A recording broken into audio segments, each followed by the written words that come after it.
الحمد لله رب العالمين والصلاة والسلام على سيد الأنبياء والمرسلين أما بعد فأعوذ بالله من الشيطان الرجيم بسم الله الرحمن الرحيم يا رب لك الحمد كما ينبغي لجلال وجهك وعظيم سلطانك رب اشرح لي صدري ويسر لي أمري واحلل عقدة من لساني يفقهوا قولي رب زدني علما۔ السلام علیکم ورحمۃ اللہ وبرکاتہ۔ پارہ نمبر 26 سورۃ محمد، اردو ترجمہ اور تفسیر۔ گزشتہ سبق میں آیت نمبر 11 تک ہم نے پڑھ لیا۔ آج کے سبق میں آیت نمبر 12 سے آغاز کیا جا رہا ہے، جس میں اللہ رب العزت ارشاد فرماتا ہے ان اللہ یدخل الذین آمنوا وعملوا الصالحات جنات تجری من تحتها الانہار، کہ یقیناً اللہ داخل کرے گا ان لوگوں کو جو ایمان لائے اور جنہوں نے نیک اعمال کیے ان باغات میں کہ جن کے دامن میں، جن کے نیچے نہریں بہتی ہوں گی۔ اور کافروں کا کیا انجام ہے؟ والذین کفروا یتمتعون ویأکلون کما تأکل الانعام والنار مثوی لہم۔ اور رہی بات ان کافروں کی، اور وہ جو کافر ہیں وہ دنیا میں یوں عیش کر رہے ہیں اور ایسے کھا رہے ہیں جیسے حیوانات کھاتے ہیں۔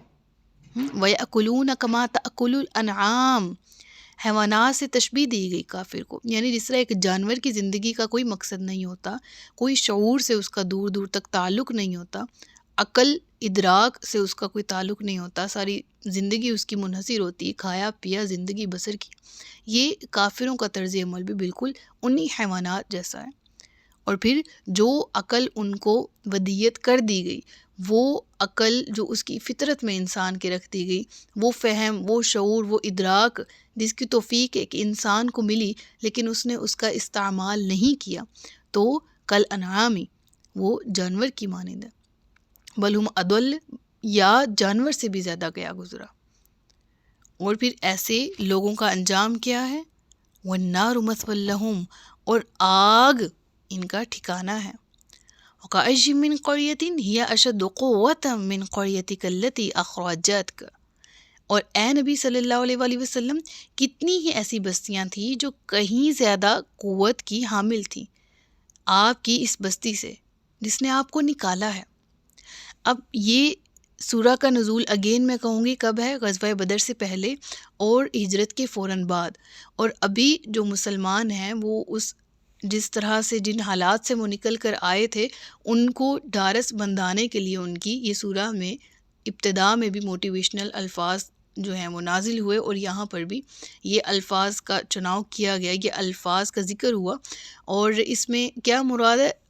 اس بستی سے وہ بستیاں زیادہ طاقتور تھیں جس بستی نے آپ کو نکالا، یعنی قریش نے اپنی طاقت کے ذام میں اللہ کے رسول صلی اللہ علیہ وآلہ وسلم کو مکہ سے نکل جانے پر مجبور تو کر دیا، لیکن انہیں معلوم ہونا چاہیے کہ ان سے پہلے دنیا میں ان کے شہر سے کئی بڑے بڑے شہر آباد تھے اور ان کی طاقت سے کئی زیادہ طاقتور لوگ آباد تھے، اور ان شہروں کے باسی ان سے کہیں بڑھ کر طاقت، شان و شوکت والے تھے، مگر کیا ہوا؟ اہلکناہم فلا ناصر لہم، ہم نے انہیں ہلاک کر دیا بس ان کا کوئی مددگار نہ ہوا۔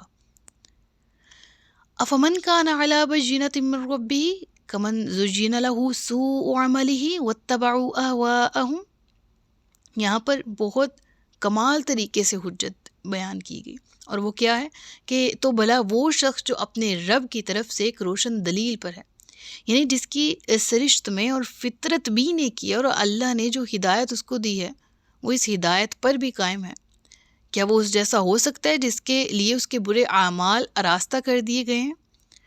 اور اس شخص ان لوگوں کی مانند ہو سکتا ہے وہ شخص جس نے اپنی ہی خواہشات کی پیروی میں زندگی بسر کر دی؟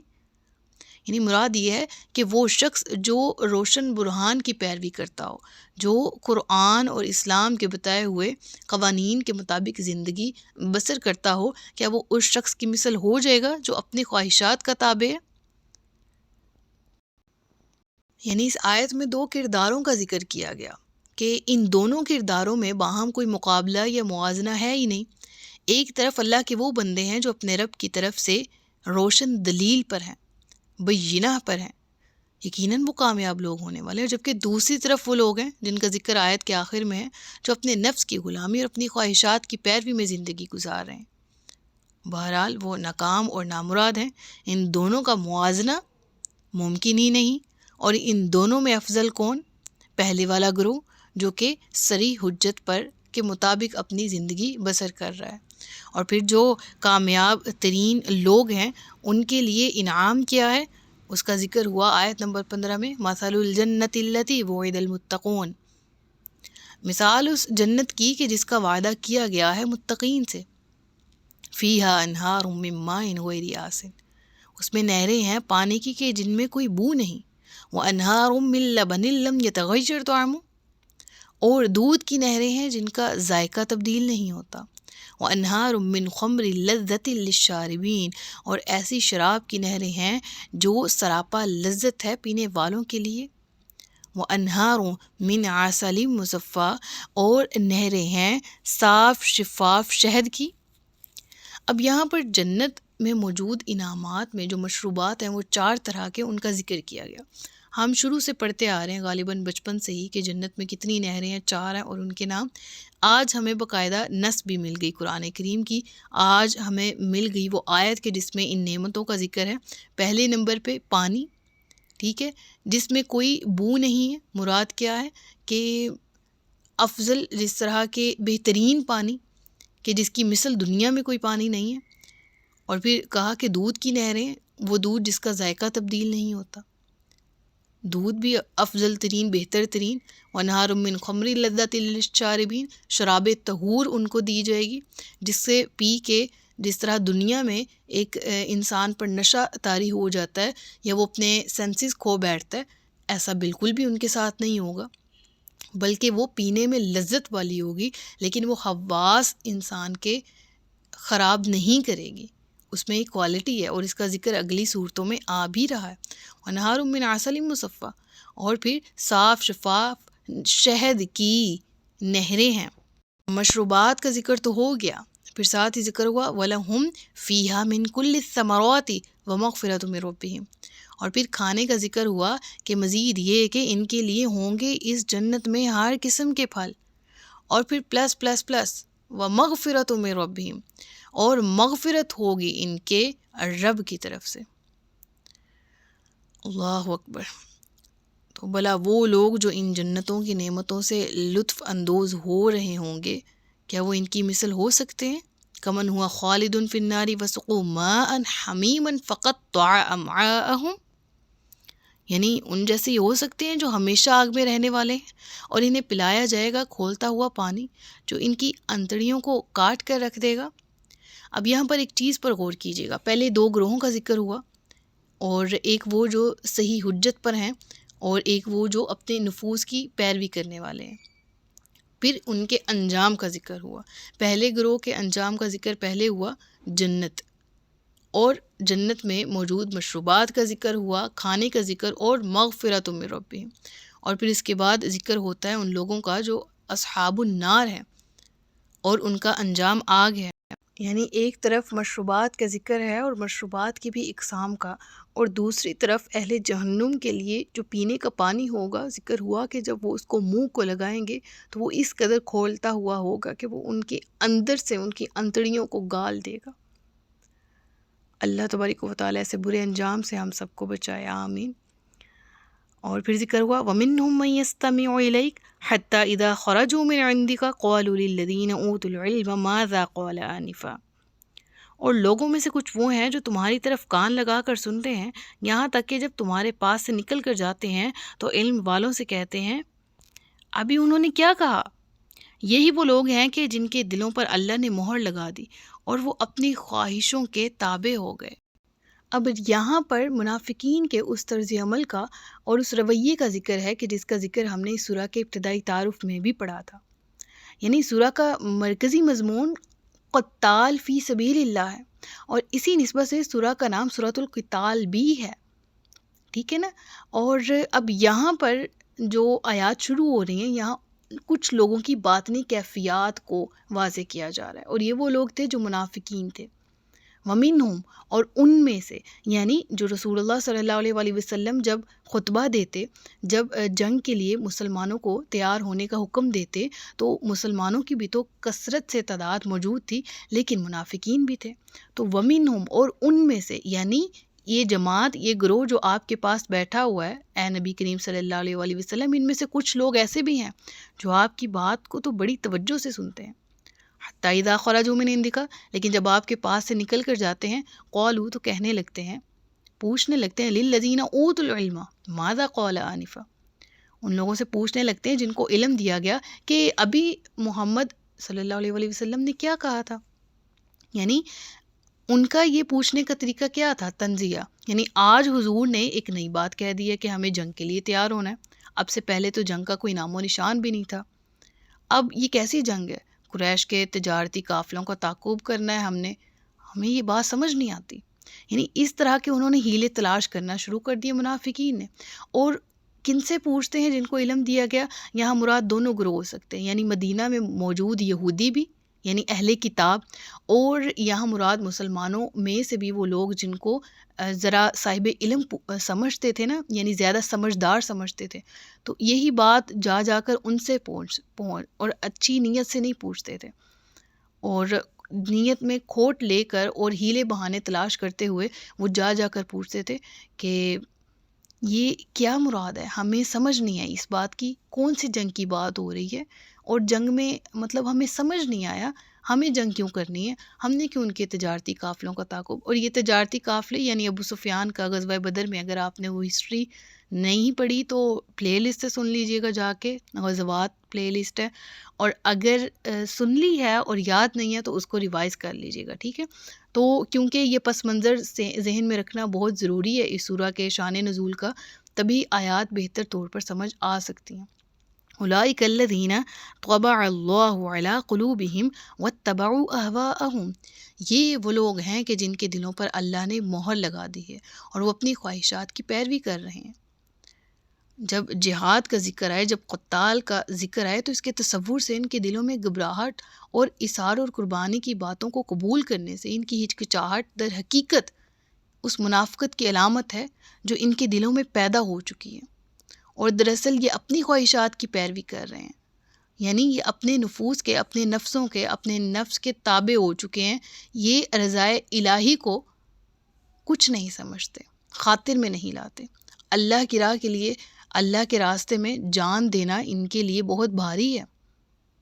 اور پھر آیت نمبر 17 میں دیکھیے گا کہ وَالَّذِينَ اهْتَدَوْا زَادَهُمْ هُدًى وَآتَاهُمْ تَقْوَاهُمْ، اور وہ لوگ جو ہدایت پر ہیں، اللہ نے ان کی ہدایت میں اضافہ کر دیا ہے اور انہیں ان کے حصے کا تقویٰ عطا فرما دیا. سبحان اللہ. یعنی منافقین کا طرز عمل بیان ہو گیا کہ جب قتال فی سبیل اللہ کا حکم آیا تو کس طرح سے ہیلے بہانے تلاش کرتے رہے کہ بات سمجھ آ جانے کے باوجود دوبارہ سے کویشچننگ کرتے تھے بری نیتوں کے ساتھ.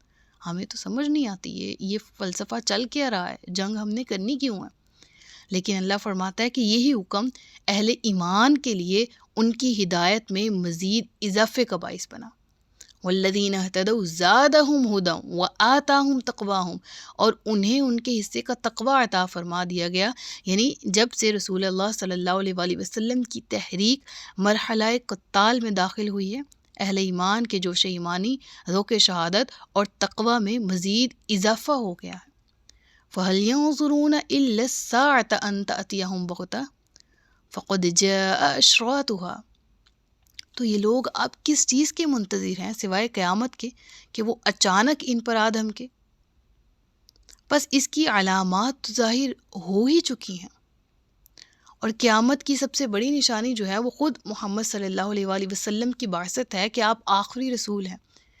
ایک موقع پر آپ صلی اللہ علیہ وآلہ وسلم نے اپنی دونوں انگلیوں کو آپس میں ملا کر فرمایا کہ میں اور قیامت ان دو انگلیوں کی مانند جڑے ہوئے بھیجے گئے ہیں. صحیح بخاری کی حدیث ہے.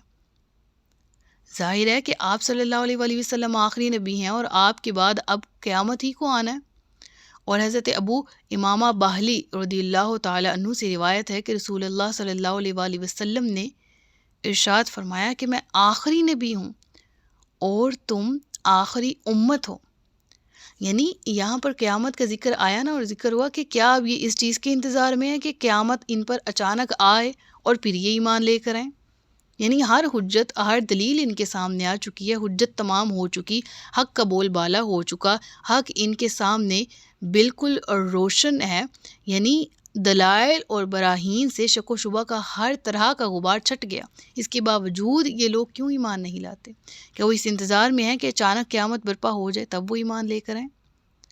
اور قیامت کی علامات کا جس کا ذکر ہے کہ وہ تو ظاہر ہو چکی ہیں۔ سب سے پہلے رسول اللہ کی آمد، تشریف آوری، کہ آپ آخری نبی ہیں، امت کے حوالے سے کہ امت آخری امت ہے، اور اس حوالے سے رسول اللہ صلی اللہ علیہ وسلم کی بے شمار احادیث ہے جن میں علامات قیامت کا ذکر ہے، علامات قیامت کا ذکر ہے۔ اور اس حوالے سے ایک حدیث یہاں پر ذکر کرتی چلتی ہوں کہ ایک روز نبی کریم صلی اللہ علیہ وسلم گفتگو فرما رہے تھے، اور ایک اعرابی آیا، اس نے پوچھا قیامت کب آئے گی؟ رسول اللہ نے ارشاد فرمایا کہ جب امانت کو ضائع کیا جائے گا تو اس وقت قیامت کا انتظار کرنا۔ اس نے عرض کی کہ امانت ضائع کرنے کی کیا صورت ہوگی؟ تو آپ نے فرمایا کہ جب کام نہ اہلوں کے سپرد کر دیا جائے گا تو پھر قیامت کا انتظار کرنا۔ تو یہ ایک نشانی کو دیکھ لیں، اور آج اپنے ملک کی یا بحیثیت مسلم امت کی یا انڈیویجولی دیکھا جائے تو ہم اب اپنی اپنی حالتوں پر غور کریں نا، تو پھر معلوم ہو جائے گا کہ واقعی جن علامات کا ذکر قرآن میں ہے اور جن کا ذکر ہے کہ ہاں وہ تو آ ہی چکی، علامات تو ظاہر ہو ہی چکی، تو یہ ہر دور میں ہمیں یہ چیز رہنمائی کرتی ہے کہ واقعی قرآن معجزہ ہے، اور یہ زندہ و جاوید کتاب ہے جو ہر دور میں ہر آیت اس کی صادق آتی ہے حالات پر۔ فَأَنَّىٰ لَهُمْ إِذَا جَاءَتْهُمْ ذِكْرَاهُمْ، تو جب وہ ان پر آ دھمکے گی تو اس وقت ان کا نصیحت حاصل کرنا کس کام کا؟ یعنی پہلی آیت میں ہوا نا کہ اب کیا اتنا سب کچھ ظاہر ہو جانے کے باوجود یہ نہیں مان رہے تو قیامت کا ویٹ کر رہے ہیں؟ ہاں تو پھر سن لو، قیامت آ گئی تو پھر نصیحت مانیں گے تو کسی کام کی نہیں ہوگی۔ فَاعْلَمْ أَنَّهُ لَا إِلَٰهَ إِلَّا اللَّهُ وَاسْتَغْفِرْ لِذَنبِكَ، بس جان لو کہ اللہ کے سوا کوئی معبود نہیں، اور اپنی خطاؤں کے لیے اللہ سے استغفار کرو۔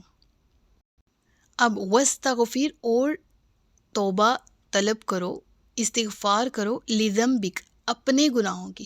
یعنی ایک تعویل تو یہ ہے کہ یہ خطاب اگرچہ صیغہ واحد کا ہے، یعنی کا ضمیر متکلم کی صیغہ واحد کے ساتھ نبی کریم صلی اللہ علیہ وسلم سے خطاب ہے، لیکن حقیقت میں آپ کے توسط سے یہ ہدایت آپ کی امت کے لیے ہے۔ یہاں پر لفظ الذنب کو اگر تفسیر کی جائے نا اس کی، تو یہ بہت وائڈ معنی دیتے ہیں۔ ابھی سورۃ الفتح آئے گی آگے، اس کی اگر نیکسٹ آیت میں دیکھیں نا، آیت نمبر 2 میں، تو یہاں پر بِلْيَغْفِرَ لَكَ اللَّهُ مِن ذَنبِكَ، وہاں پر بھی ذکر آتا ہے۔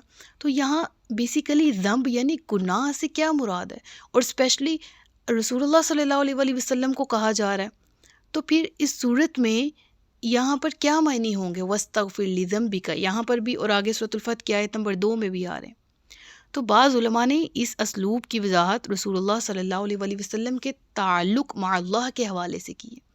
یعنی اگر کسی عام بندہ مومن کو اللہ کی خصوصیت عنایت سے چند لمحات کے لیے تعلق مع اللہ میں انشراح کی کیفیت نصیب ہو جائے، مراد یہ ہے کہ عام انسان اگر اللہ کے قریب علم نشرح لک صدرک، اس کے سینے کو کھول دیا جائے اور اس کو رب العالمین کا قرب نصیب ہو جائے، اور اس کے لیے یہ کیفیت اللہ تعالیٰ کی بہت بڑی نعمت ہے ایک بندہ مومن کے لیے، اگر وہ ایک لمحے کے لیے بھی مقرب بارگاہ الہی ہو، اللہ تبارک و تعالیٰ کے قریب ہو۔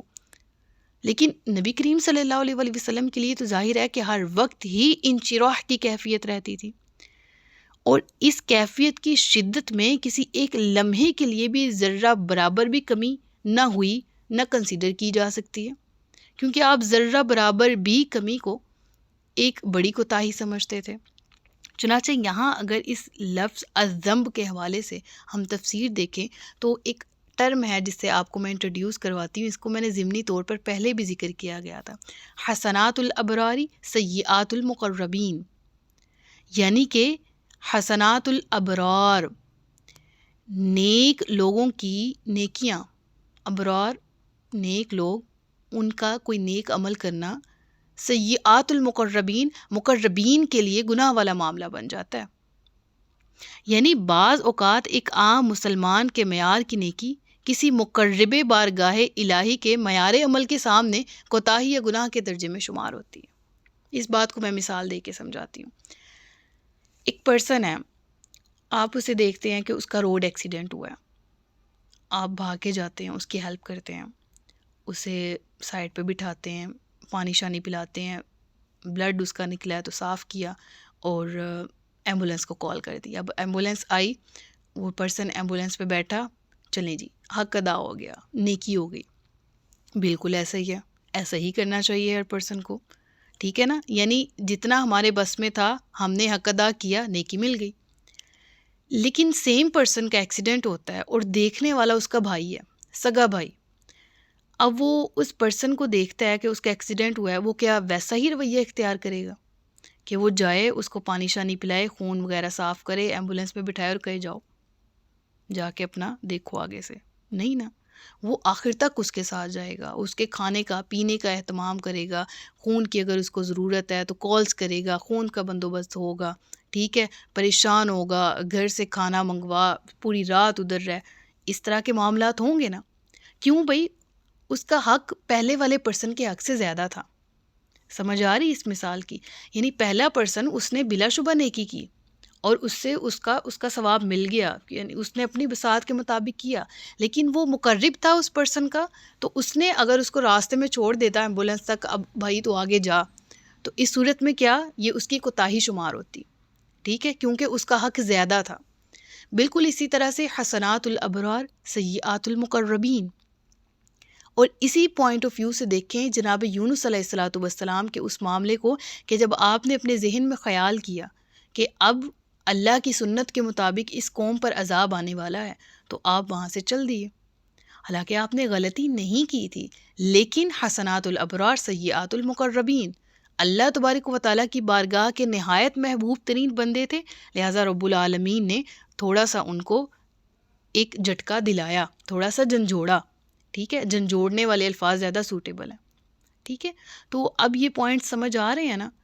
بالکل اسی طرح سے کہ رب العالمین کے ہاں لوگوں کے مختلف مراتب ہیں، اور یہ مراتب ایسا نہیں ہے کہ بائی برتھ وہ لے کے پیدا ہو گئے۔ فار ایگزامپل کہہ لیں کہ یہ مراتب جو ہیں وہ اللہ تبارک و تعالیٰ کے قریب جانے کے لیے یہ مرتبے پرسن خود اس طرح سے بناتا ہے، درجہ بدرجہ وہ ترقی کرتا ہے نیک اعمال کر کے، اللہ کی محبت میں ایثار قربانی دے کے، اللہ کے احکامات پر عمل کر کے وہ درجہ بدرجہ آگے جاتا جاتا ہے، ٹھیک ہے۔ اور اسی طرح سے درجے کے اعتبار سے جنت میں بھی درجے ہیں، اور افضل درجہ جنت الفردوس ہے جس کا ذکر قرآن میں ہے، ٹھیک ہے۔ پھر بالا خانوں کا ذکر بھی ملتا ہے ہمیں قرآن کریم میں کہ جنت میں بھی بالا خانے ہوں گے، اور وہ اس طرح ہوں گے جس طرح زمین سے تارے نظر آتے ہیں۔